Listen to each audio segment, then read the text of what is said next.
各位亲爱的朋友，欢迎回到本静心慢。今天我们要深入探讨一个普遍但深具影响的现象——拖延。拖延是许多人在生活中遇到的一大挑战，无论是在学业、工作、生活安排，甚至是个人的成长和修行中，拖延总会让我们感到内疚、压力与不安。为什么我们会拖延？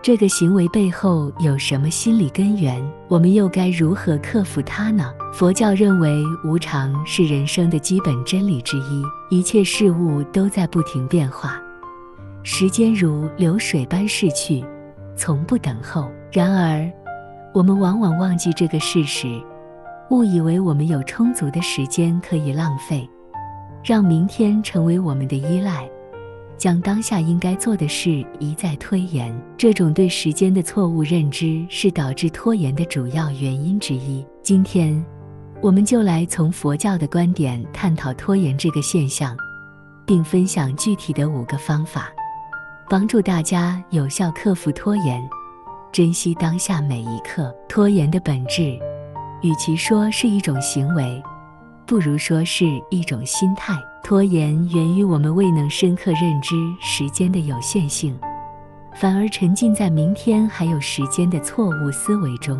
这样的心态让我们对当下的责任和机会掉以轻心，错失了许多本应珍惜的时刻。拖延最核心的原因，就是我们往往误以为时间是无限的。生活中常常出现这样的情况，我们本来打算今天完成的事情，却因为种种理由一再推迟，最后我们只好再告诉自己明天再做吧。佛教的无常观提醒我们，一切皆变，人生无法预测，时间不会等我们，也不会因我们的拖延而停下脚步。许多人在年轻时拖延，在年老时后悔，正是忽略时间是不可逆的资源。我们越早认清这一点，就越能珍惜当下，避免让拖延控制我们的生活。拖延的另一个重要原因是心理上的逃避。我们会推延某些任务，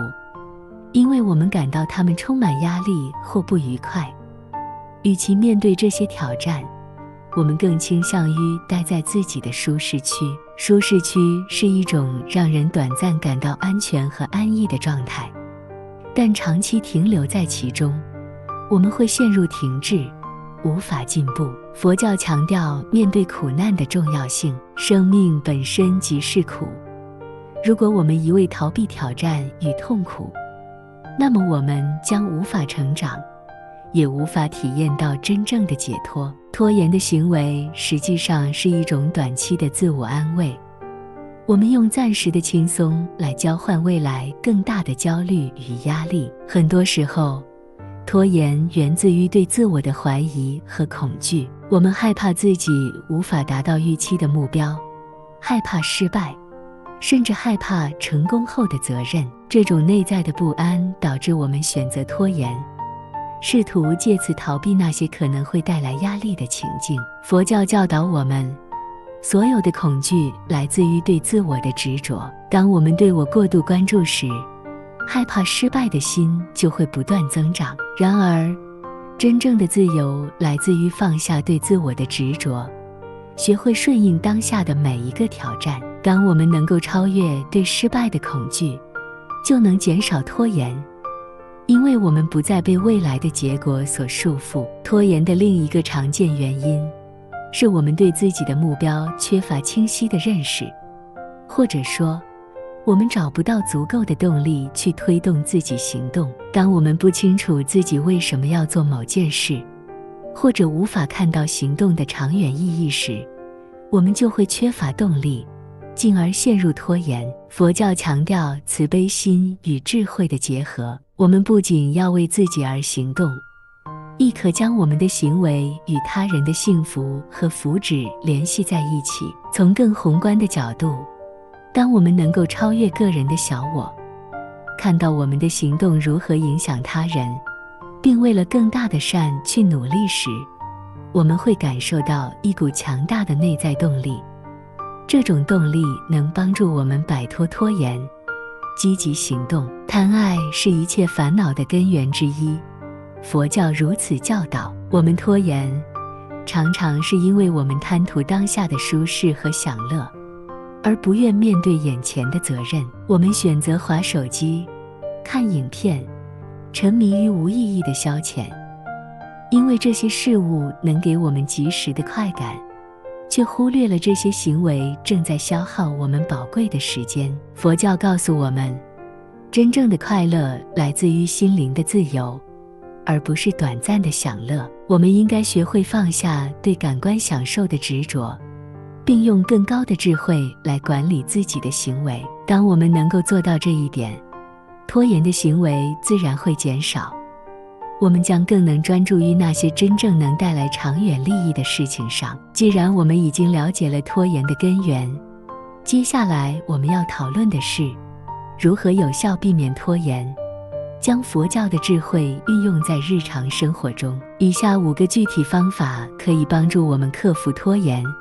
回到专注与积极的状态。佛教中的正念修行是帮助我们克服拖延的有力工具。拖延常常源自于对未来的焦虑与不确定性。当我们担心未来会发生什么，我们就会选择逃避当下的责任。然而，正念教导我们，唯一真实的时间就是此刻。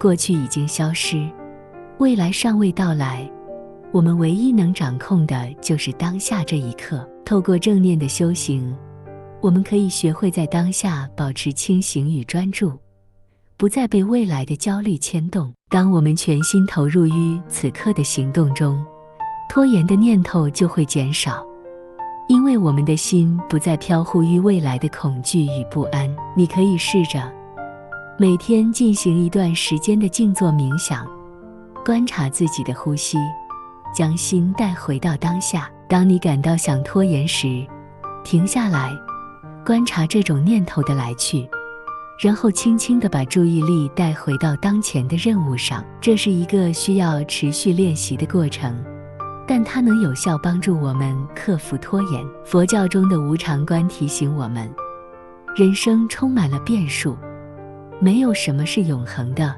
包括时间。我们无法确定自己有多少时间可以浪费，甚至不知道明天是否还会如约而至。这种对无常的深刻体悟，能帮助我们更好地珍惜每一刻，避免拖延。当我们意识到生命的短暂和不可预测性时，我们会更加珍惜当下。透过修习无常观，我们可以提醒自己，时间是宝贵的资源，任何拖延都可能导致我们错过重要的机会。时常提醒自己生命的无常。当你感到拖延的时候，试着问自己，如果这是我生命中的最后一天，我还会选择拖延吗？这样的提问能唤醒我们内心的紧迫感，帮助我们克服拖延，珍惜当下。一个具体的方法是为自己设立明确的目标，并将目标分解成可执行的小步骤。当你对每一步该做什么有了清晰的认识后，你就不会那么容易拖延。这里有一个佛教中的观念可以帮助我们，那就是精进。精进意味着我们应该不断努力，勇猛向前，不因困难而退缩。你可以每天早晨思考几分钟，为今天的目标分配时间，并提醒自己这是你该珍惜的时间。透过这样的习惯，拖延的行为将会大幅减少。拖延往往是因为我们逃避那些看似困难或令人不快的任务。这种逃避背后的心理动力，其实是我们对挑战的恐惧。当你感到想拖延时，问问自己，我是在逃避什么？这个任务真的那么难以完成吗？透过这样的自我反思，我们可以学会更好地接纳那些不愉快的挑战，并用平和的心态去面对它们。当我们不再害怕困难时，拖延的理由也会减少。慈悲心是佛教修行的基础。当我们拖延时，我们通常只想到自己，而忘记了我们的行动如何影响他人。当你感到拖延时，试着问自己，这项工作是否能帮助他人？当你将行动与慈悲心连结起来时，内在的动力将大大提升，拖延的念头也会随之减少。拖延不仅浪费了我们的时间，也让我们远离了内心的平静和自由。佛教的智慧告诉我们，时间是无常的，我们无法控制生命的长短，但可以选择如何过好每一天。透过正念、无常观、清晰的规划，修习忍辱与慈悲心，我们可以摆脱拖延，走向更有意义的生活。感谢你今天的收看，希望这次的分享能帮助你们更好地理解拖延的根源，并提供具体的方法来克服它。如果你觉得这部影片对你有所帮助，请记得点赞、分享并订阅，让我们一起在修行的道路上成长。祝福大家，我们下次再见。